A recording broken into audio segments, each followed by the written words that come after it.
कहानी की शुरुआत में हमें 22वीं शताब्दी का वक्त दिखाया जाता है। ग्लोबल वार्मिंग की वजह से हिमालय की बर्फ पूरी तरह से पिघल चुकी है और समुद्र के आसपास मौजूद शहर लगभग पूरी तरह से पानी में डूब चुके हैं और धीरे धीरे दुनिया की पॉपुलेशन कम होने लगी है और अब तक इंसान ने आर्टिफिशियल इंटेलिजेंस रोबोट्स भी बना लिए हैं।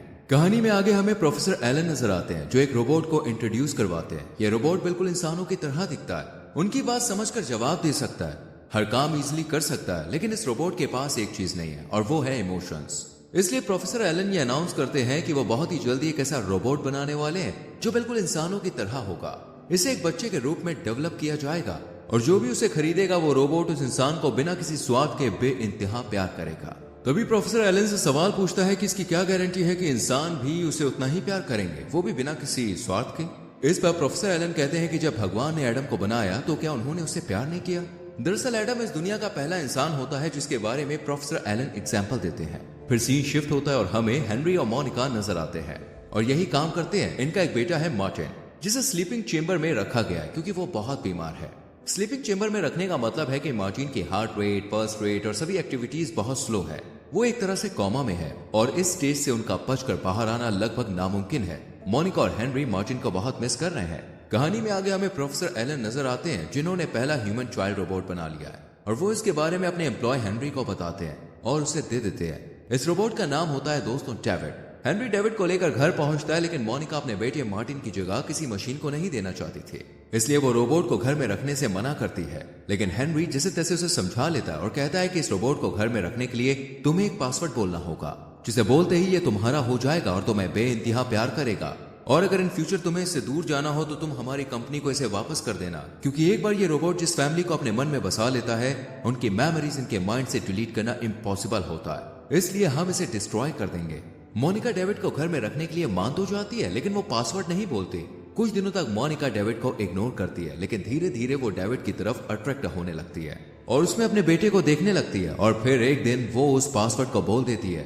पासवर्ड बोलते ही डेविड मोनिका को बोलता है और एक मासूम बच्चे की तरह उसके गले से लग जाता है। अब डेविड के अंदर बिल्कुल इंसानों की तरह इमोशंस आ चुके थे। डेविड की वजह से अब मोनिका के घर में खुशियां ही खुशियां थी। दोनों एक दूसरे को माँ बेटों की तरह प्यार करते थे। एक दिन डेविड मोनिका से पूछता है, माँ क्या आप मर जाओगी? मोनिका कहती है, हाँ शायद 50 साल बाद। डेविड कहता है कि मैं आपसे बहुत प्यार करता हूँ और मैं चाहता हूँ कि आप हमेशा जिंदा रहें। ये सुनकर मोनिका इमोशनल हो जाती है और डेविड को मार्टिन के कमरे में लेकर जाती है, जहाँ वो उसे मार्टिन का एक सुपर टेडी देती है जो बात कर सकता था और इसका नाम टेडी होता है। यही डेविड और टेडी की दोस्ती हो जाती है। एक दिन मोनिका को कॉल आता है कि मार्टिन अब पूरी तरह से रिकवर कर चुका है और कुछ दिन बाद ही ये लोग उसे घर भी ले आते हैं। मार्टिन अब पूरी तरह से ठीक हो चुका था, लेकिन वो डेविड से जेलस फील कर रहा था। एक रात मार्टिन डेविड के पास जाता है और कहता है कि अगर तुम चाहते हो कि माँ तुम्हें और ज्यादा प्यार करे तो तुम्हें उनके बाल काटकर अपने पास रखने होंगे। डेविड मोनिका से बहुत ज्यादा प्यार करता था, इसलिए वो मार्टिन की बात मान जाता है और उसी रात मोनिका के बाल काटने उसके कमरे में जाता है। डेविड मोनिका के बाल काटकर जा ही रहा था कि तभी हेनरी की आंख खुल जाती है और वो डेविड से पूछता है कि तुमने ऐसा क्यों किया? डेविड कहता है कि मैं चाहता हूँ माँ मुझसे और ज्यादा प्यार करे। इसी बीच डेविड के हाथ से बाल छूटकर टेडी पर गिर जाते हैं। अगले सीन में मार्टिन और उसके दोस्त डेविड को परेशान करते हैं। मार्टिन अपने दोनों दोस्तों के साथ मिलकर डेविड के हाथ में एक चाकू घुसाने की कोशिश करता है, क्योंकि वो जानना चाहते हैं कि डेविड को दर्द होता भी है या नहीं। लेकिन डेविड की प्रोग्रामिंग के चलते वो अपने आप को बचाने के लिए मार्टिन को कसकर पकड़ लेता है और दोनों स्विमिंग पूल में गिर जाते हैं। पानी में मार्टिन सांस नहीं ले पा रहा था, लेकिन डेविड उसे छोड़ने को तैयार ही नहीं था। तभी वहां पर हेनरी और कुछ लोग आते हैं जिसकी मदद से मार्टिन को बचा लिया जाता है। इसके बाद हेनरी डिसाइड करता है कि वो डेविड को अपने पास नहीं रखेंगे। अगले सीन में मोनिका डेविड को कंपनी को वापस लौटाने के लिए जाती है, लेकिन वो जानती है कि अगर डेविड कंपनी के पास गया तो उसे डिस्ट्रॉय कर दिया जाएगा। इसलिए वो एक जंगल में गाड़ी रोकती है और जंगल के बीचों बीच जाकर डेविड से कहती है कि अब तुम्हें यहीं रहना है, वो भी बिल्कुल अकेले। डेविड शुरुआत में कुछ भी समझ नहीं पाता है, लेकिन उसे जैसे ही समझ में आता है कि उसकी माँ उसे अपने आप से दूर कर रही है, वो बच्चों की तरह रोने लगता है। वो मोनिका से कहता है कि माँ मुझे अपने साथ ले चलो, मुझे अकेला मत छोड़ो। लेकिन मोनिका कहती है कि तुम मेरे साथ नहीं जा सकते, तुम्हें यहीं रहना होगा।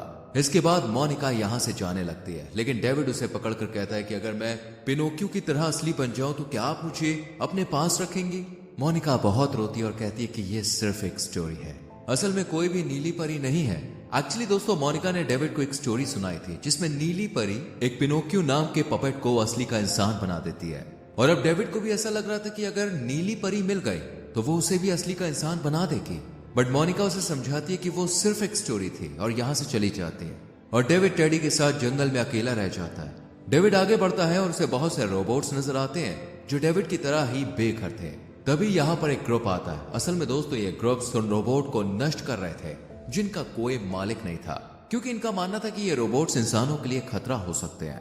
इन सभी रोबोट्स को एक जगह पर ले जाया जाता है जहां लोगों के सामने इन रोबोट्स को डिस्ट्रॉय किया जा रहा था। यहाँ डेविड की मुलाकात जॉय नाम के रोबोट से होती है। जॉय के ऊपर इल्जाम लगा है कि उसने एक इंसान का खून किया है, इसलिए उसे और डेविड को एक साथ डिस्ट्रॉय करने के लिए खड़ा किया जाता है। बट क्योंकि डेविड ह्यूमंस की तरह खतरा महसूस होने पर हेल्प मांग सकता था, इसलिए वो रोने लगता है, चिल्लाने लगता है और लोगों को लगता है कि ये कोई रोबोट नहीं बल्कि एक इंसान है। इसलिए लोग डेविड और जॉय को बचा लेते हैं और ये दोनों यहाँ से भाग जाते हैं। इसके बाद जॉय और डेविड जंगल में जाते हैं जहां ये दोनों आपस में बातें करते हैं। डेविड जॉय से कहता है कि मैं एक इंसान बनना चाहता हूँ, रियल ह्यूमन, ताकि मैं अपनी माँ के पास वापस लौट सकूं और ऐसे सिर्फ नीली परी ही कर सकती है। क्या तुम जानते हो मुझे नीली परी कहाँ मिलेगी? जॉय डेविड की बातें सुनकर उसे शहर लेकर आता है और यहाँ ये लोग मिलते हैं डॉक्टर नो से। डॉक्टर नो कोई इंसान या रोबोट नहीं बल्कि एक होलोग्राफिक इमेज है जो गूगल की तरह हर सवाल का जवाब देती है। डेविड डॉक्टर नो से पूछता है कि क्या मैं एक इंसान बन सकता हूँ? डेविड के सवाल का जवाब स्क्रीन पर लिखा आता है जिस पर नाम लिखा होता है एलन हैरी का, जो डेविड को इंसान बना सकते हैं। एलन हैरी कोई और नहीं बल्कि वही प्रोफेसर है जिन्होंने डेविड को बनाया है।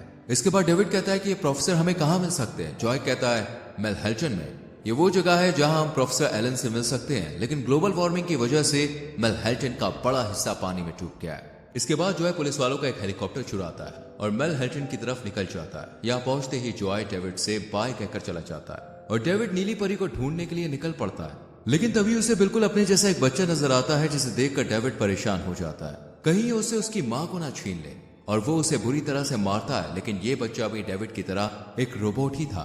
तभी यहाँ पर प्रोफेसर एलन आ जाते हैं और डेविड उनसे कहता है कि मैं असली का इंसान बनना चाहता हूँ, मुझे नीली परी से मिलना है। प्रोफेसर एलन कहते हैं तुम इंसान ही हो, तुम दुनिया के वो पहले रोबोट हो जिसके अंदर फीलिंग्स है, जो प्यार कर सकता है। तुम अपनी माँ के लिए नीली परी को ढूंढते हुए यहाँ तक आए। आज तक ऐसा किसी भी रोबोट ने नहीं किया। मेरी पूरी टीम तुमसे मिलना चाहती है। इसके बाद प्रोफेसर एलन अपनी टीम को बुलाने के लिए जाते हैं और डेविड देखता है कि कमरे में उसी की जैसी शक्ल के कई सारे रोबोट्स बनके तैयार कर लिए गए हैं, साथ ही रोबोट गर्ल भी बना ली गई है। डेविड ये सब देखकर बहुत उदास हो जाता है, क्योंकि उसे लगता है कि जैसे उससे उसका अस्तित्व ही छीन लिया गया हो। साथ ही उसे लगता है कि अब वो अपनी माँ के पास कभी भी लौट नहीं पाएगा। इसलिए डेविड बिल्डिंग की छत से समुद्र में छलांग लगाकर अपने आप को डिस्ट्रॉय करने की कोशिश करता है। डेविड पानी में डूब ही रहा था कि तभी उसे कुछ ऐसा नजर आता है जिसे वो देखता रह जाता है। वो उस चीज की तरफ जाने की कोशिश करता है, लेकिन तभी एक फंदा आता है और डेविड को ऊपर खींच लेता है। डेविड देखता है कि ये कोई और नहीं बल्कि जॉय है, जिसने उसे पानी में कूदते हुए देख लिया था। डेविड जॉय को बताता है कि मैंने पानी के अंदर नीली परी को देखा है, मैं उसके पास जाना चाहता हूँ ताकि वो मुझे असली का इंसान बना दे और मैं अपनी माँ के पास वापस लौट सकूं। जॉय डेविड से कहता है कि इंसान बनने के बाद मुझे जरूर याद रखना। इतने में ऊपर एक हेलीकॉप्टर आता है जो जॉय को खींचने लगता है, लेकिन इससे पहले कि जॉय ऊपर जाता वो हेलीकॉप्टर को पनडुब्बी मोड में सेट कर देता है ताकि डेविड आसानी से अंदर जा सके। असल में ये हेलीकॉप्टर बेहद ही एडवांस तकनीक से बनाए गए थे जो पनडुब्बी मोड में सेट हो सकते थे। अब डेविड टेडी के साथ हेलीकॉप्टर में बैठकर पानी में नीचे उतरने लगता है और फिर उसे नजर आती है नीली परी। कैमरा मूव होता है और हम देखते हैं ये कोई नीली परी नहीं है बल्कि एक स्टैचू है जो पानी के ऊपर इंसानों के घूमने की सबसे बेहतरीन जगहों में से एक थी। डेविड और टेडी नीली परी को देख ही रहे थे कि तभी एक बड़ी सी राइड आकर इनके हेलीकॉप्टर पर गिर जाती है और हेलीकॉप्टर वहीं फंस जाता है। लेकिन अभी भी ये दोनों नीली परी को देख सकते थे। डेविड को लग रहा था कि नीली परी उसे इंसान बना देगी और वो अपनी माँ के पास वापस आ जाएगा। डेविड नीली परी से कहता है कि I want to be real, यानी मैं एक इंसान बनना चाहता हूँ ताकि मैं अपनी माँ के पास वापस लौट सकूं। डेविड बार बार एक ही बात दोहराता है जब तक कि उसकी बैटरी डेड नहीं हो जाती। धीरे धीरे समय बीतने लगता है और अब हम पूरे 2000 साल के बाद के समय में आ चुके हैं। आइस एज आ चुका है और इंसान धरती से लगभग खत्म हो चुके हैं। अब बाकी है तो कुछ एडवांस्ड रोबोट्स। इनमें से कुछ रोबोट्स घूमते हुए डेविड के पास पहुंचते हैं और उसके सिर पर हाथ रखते हैं, जिससे डेविड की बैटरी चार्ज हो जाती है और वो वापस से जाग जाता है। डेविड उठते ही नीली परी को छूने के लिए उसके पास जाता है, लेकिन वो तो सिर्फ एक स्टैचू था।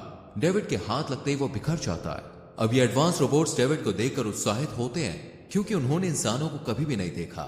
लेकिन अब ये डेविड के जरिए इंसानों के बारे में जानने की कोशिश करते हैं। तब इन्हें पता चलता है कि डेविड अपनी माँ से कितना प्यार करता है, कैसे वो अपनी माँ से मिलने के लिए नीली परी को ढूंढ रहा है।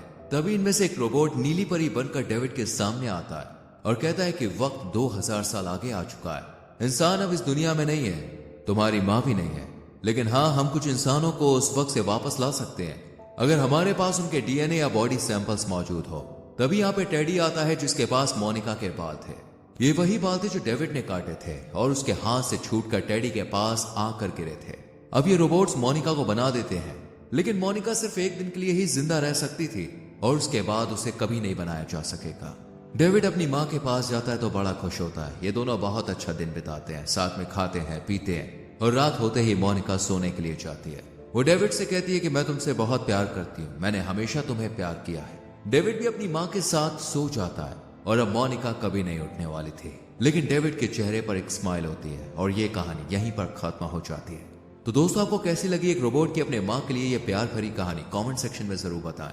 वीडियो अच्छी लगी हो तो लाइक और शेयर करें और चैनल को सब्सक्राइब करके बेल आइकन प्रेस करें, जिससे आने वाली मूवी एक्सप्लेनेशंस आपसे मिस ना हो। मिलते हैं अगली वीडियो में। Till then, bye bye.